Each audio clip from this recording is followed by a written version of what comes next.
Oke, kali ini kita bakal ngulik cerita Suledang yang luar biasa banget.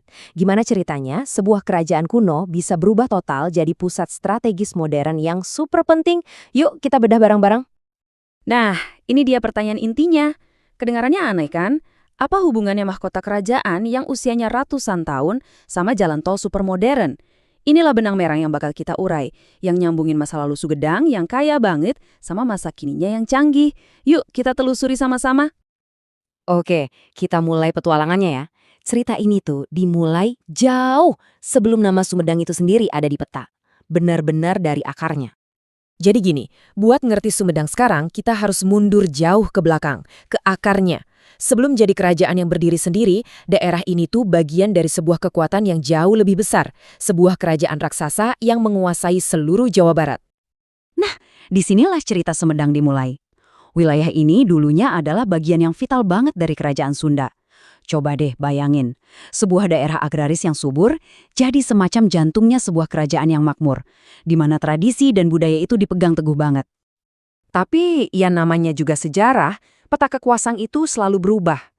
Ketika kerajaan Sunda mulai melemah dan akhirnya runtuh, dari sisa-sisanya muncullah sebuah kekuatan baru. Kekuatan inilah yang bakal nulis ulang sejarah di wilayah ini. Kerajaan Sumedang Larang. Kerajaan ini umurnya emang nggak panjang-panjang amat ya, kira-kira cuma 1 abad. Tapi jangan salah, dampaknya itu luar biasa.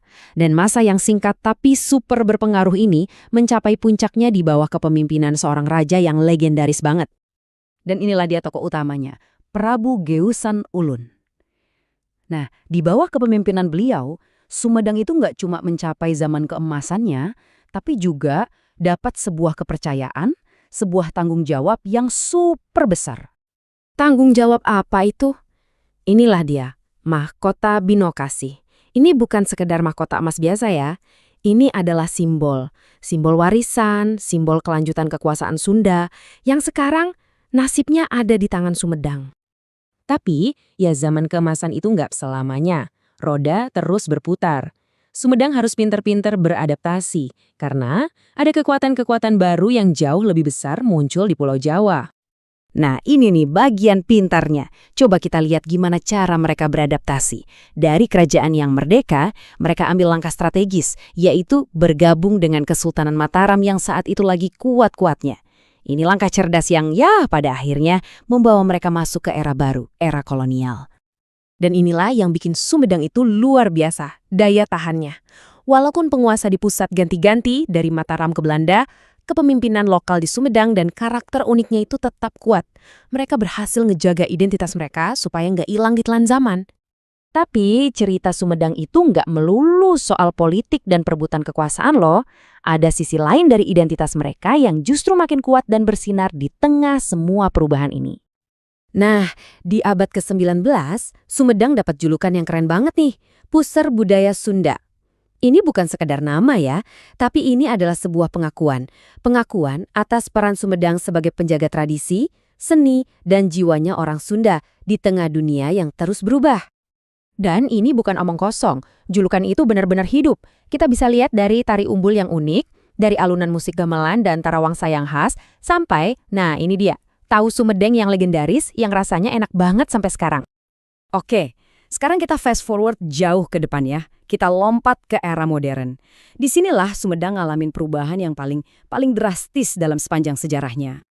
Perubahannya gila-gilaan. Bayangin aja, dari masyarakat agraris dengan sistem feodal, Sumedang berevolusi jadi pusat strategis modern yang perannya penting banget buat negara. Terus, apa sih yang bikin perubahan ini terjadi? Ada 3 pilar utama nih. Pertama, jelas, tol Cisumdawu. Ini benar-benar memangkas waktu perjalanan ke kota-kota besar. Kedua, akses gampang ke Bandara Kertajati yang jadi gerbang Sumedang ke dunia. Dan yang ketiga, adanya Badan Informasi Geospasial atau BIG.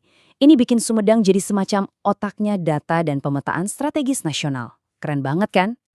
Jadi kalau kita rangkum perjalanannya, dari mulai berdirinya kerajaan, terus masuk ke zaman keemasan, lalu adaptasi yang cerdas di bawah penguasa baru, sampai akhirnya meledak pertumbuhannya di era modern, benar-benar evolusi yang luar biasa ya.